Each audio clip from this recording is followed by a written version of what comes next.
ରାହାଜନୀ ଆଉ ବାଲେଶ୍ୱର ଟଙ୍ଗା ଲୁଣ ଆଉ କଣ କମଳା ପ୍ରସାଦ ଗୋରାପ କାଳିଆ ପ୍ରସାଦ ଗୋରାପ ହେଲା କି। ତ ଆମେ ଜାଣିଲେ ବର୍ତ୍ତମାନ ତାଙ୍କର ଐତିହାସିକ ଗଳ୍ପ ଆହୁରି ବିଭିନ୍ନ ତାଙ୍କର ଗଳ୍ପର ବିଭାଗ ରହିଛି ସେଇ ସବୁ ସମ୍ପର୍କରେ ଆମେ ନେକ୍ସଟ କ୍ଲାସରେ ଆଲୋଚନା କରିବା। ପ୍ରଥମେ ଆମେ ଜାଣିବା ଦେଖନ୍ତୁ ଆଉ ଥରେ ଟିକେ ସର୍ଟ କ୍ୱେଶ୍ଚନ ଗୋଟେ ପଏଣ୍ଟ ଆଉଟ୍ କରିକିନା ବିଷୟଟି ସମ୍ପୂର୍ଣ୍ଣ ଆଲୋଚନା କରିଦେବା। ଦେଖନ୍ତୁ ବ୍ୟାସ କବି ଫକୀର ମୋହନ ସେନାପତି ଆଙ୍କୁ ଆମେ ସଂକ୍ରାନ୍ତି ପୁରୁଷ ବୋଲି କହିଥାଉ କାରଣ ସେ ସଂକ୍ରାନ୍ତିରେ ଜନ୍ମଗ୍ରହଣ କରିଥିଲେ ଏବଂ ସଂକ୍ରାନ୍ତିରେ ହିଁ ଦେହ ତ୍ୟାଗ କରିଥିଲେ।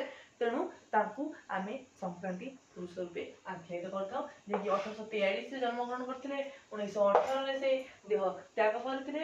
ସେ କଣ ତାଙ୍କର ଭୂମିକା ରହିଥିଲା ଆମର ଆଧୁନିକ ସାହିତ୍ୟର ଆଦି ପର୍ବରେ ବ୍ୟାସ କବି ଫକୀର ମୋହନ ସେନାପତି ଏକ କ୍ରାନ୍ତିକାରୀ ପ୍ରତିଭା। ତାଙ୍କର ଯୋଉ ଲେଖା ଗୁଡିକ ତାଙ୍କ ରଚନା ଗୁଡିକ ବହୁତ ହୃଦୟସ୍ପର୍ଶୀ ମର୍ମଭେଦୀ।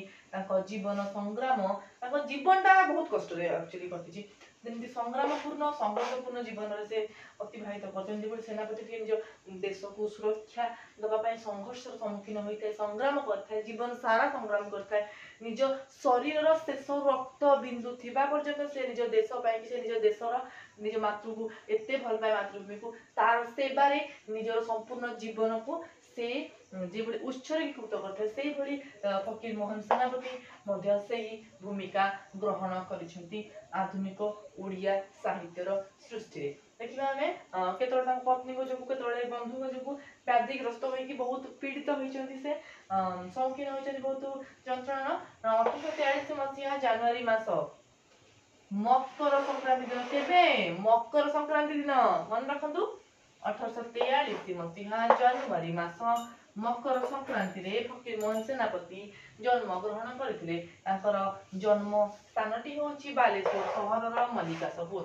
ବାଲେଶ୍ୱର ସହରର ମଲ୍ଲିକାଶପୁରରେ ଜନ୍ମଗ୍ରହଣ କରିଥିଲେ। ପିତା ଲକ୍ଷ୍ମଣ ଚରଣ ସେନାପତି ତାଙ୍କ ଠାକୁର ମା ଯିଏ ଥିଲେ ତାଙ୍କ ଆଗରେ ସେ ପ୍ରତିପାଳିତ ହୋଇଥିଲେ। ରିଜନ ହେଉଛି ତାଙ୍କ ବାପା ବହୁତ ଜଲ୍ଦି ଏକ୍ସପାୟାର୍ଡ କରିଯାଇଥିଲେ ମା ମଧ୍ୟ ସେଇ। ତ ତାଙ୍କ ରଚନା ଭଳି ଜାଣିବା ଆମେ ଐତିହାସିକ ଗଳ୍ପ ଗୁଡ଼ିକ ତାଙ୍କର କଣ ରହିଛି ରେବତୀ ରହିଛି ପ୍ରଥମ ଆଧୁନିକ ଓଡ଼ିଆ ଗଳ୍ପ। ବାଲେଶ୍ୱର ରାହାଜାନୀ ବାଲେଶ୍ୱର ଟଙ୍ଗା ଲୁଣ ଆଉ କାଳିଆ ପ୍ରସାଦ ଗୋରାପ କମଳା ପ୍ରସାଦ ଗୋରାପ ଏତିକି ତାଙ୍କର ରଚନା ସମ୍ଭାର ଆମେ ଜାଣିଲେ। ପାଞ୍ଚଟି ତାଙ୍କର ଆମେ ଜାଣିଲେ ଐତିହାସିକ ଗଳ୍ପ ଗୁଡ଼ିକ। ନେକ୍ସଟ କ୍ଲାସରେ ଆମେ ବିଶଦ ଆଲୋଚନା କରିବା ଆଉ ତାଙ୍କର ଗଳ୍ପ ମାନଙ୍କ ବିଷୟରେ ଫକୀର ମୋହନ ସେନାପତିଙ୍କ ବିଭିନ୍ନ ଗଳ୍ପ ସମୟରେ ଆମେ ଆଲୋଚନା କରିବା। ତ ଦେଖନ୍ତୁ ଆଜି ଆମେ ଆଲୋଚନା କରିବା ବ୍ୟାସ କବି ଫକୀର ମୋହନ ସେନାପତିଙ୍କ ସମ୍ପର୍କରେ କିଛି ବିବରଣୀ। ଆଶା କରୁଛି କ୍ଲାସଟି ଆପଣଙ୍କ ପାଇଁ କି ଉପାଦାୟ ହୋଇଥିବ।